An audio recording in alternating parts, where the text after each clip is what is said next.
this week's show, Narnia grows up and the adventure continues as the Pevensey children enter an altogether darker and more adult world in movie number 2. I think it's time we found out what went on here. With director Andrew Adamson retaking the reins and upping the ante. Roll please, rolling! Nemo. Ready, and action! Expect funnier friends. I do believe courageous might more befit a knight of Narnia. Fiercer foes. And bigger battles. In the spectacular Chronicles of Narnia, Prince Caspian.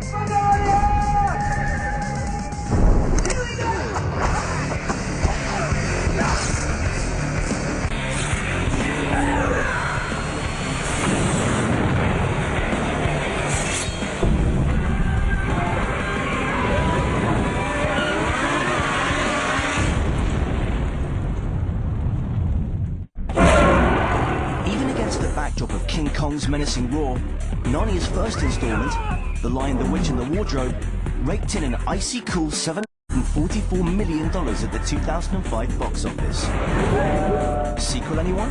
Yes. Join us over the next 30 minutes as we revisit the magical land of Narnia, where the Pevenseys are met with a thrilling new adventure and even greater test of courage. All that you know is about to change. Oh, and who's this dashing young man? I am Prince Caspian. Coming up, William Moseley on returning to a more mature Narnia. I was slightly apprehensive. I worked with an acting coach for 3.5 months in New York because I knew how different my part was going to be. Director Andrew Adamson on the anxieties of working with children. The fear when you're casting children is, are they going to go through an awkward phase? Are they going to be affected by this process? And cut! And newcomer Ben Barnes on clinching the title role. The kids were furious because for The Lion, the Witch and the Wardrobe they had to audition over about 18 months, I think. So there's me, you know, with my 2.5-week audition process.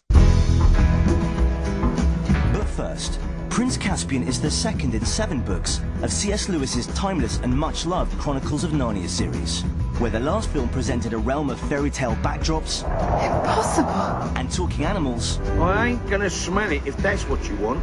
This one reveals a starkly different place. The first film, I think the book was a little bit younger than this book. It wasn't so action intensive as this book was. And this also happens in a different world. You know, the Narnia of the last movie was a winter to spring. It was bright and colourful. This is now 1300 years later. The world has been oppressed by these Telmarines for hundreds of years. Narnians have been driven into the woods. It starts with a young man whose uncle is trying to kill him. So it starts from a darker place. And then from there on, you've got Caspian trying to regain his throne. You've got the Pevenseys trying to kind of relive their glory days in a world that's completely changed. I don't remember any ruins in Narnia. I wonder who lived here. I think we did. And it allows us to go to a sort of darker, grittier place. While staying away from Narnia was simply not a consideration for the original cast. Action! Going to this darker, grittier place did stir up emotions. I was slightly apprehensive. I worked with an acting coach for 3.5 months in New York because I knew how different my part was going to be. This time he's much more adult, he's much more angry, frustrated. What happened? Ask him. Peter. Me? He has this self-titled attitude, but it comes from a place of insecurity, so I wanted to really, you know, work with somebody to get on top of that. I don't remember this way. That's the problem with girls, you can't carry them up on your heads.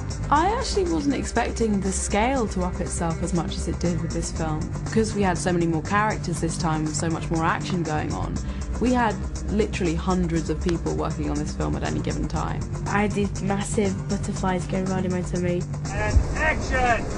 Certainly, you know, the fear when you're casting children is, are they going to go through an awkward phase?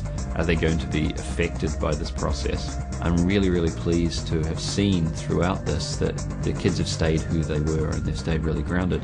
So coming back into this next film, just watching them interact and join back in as a family was really, really satisfying to me.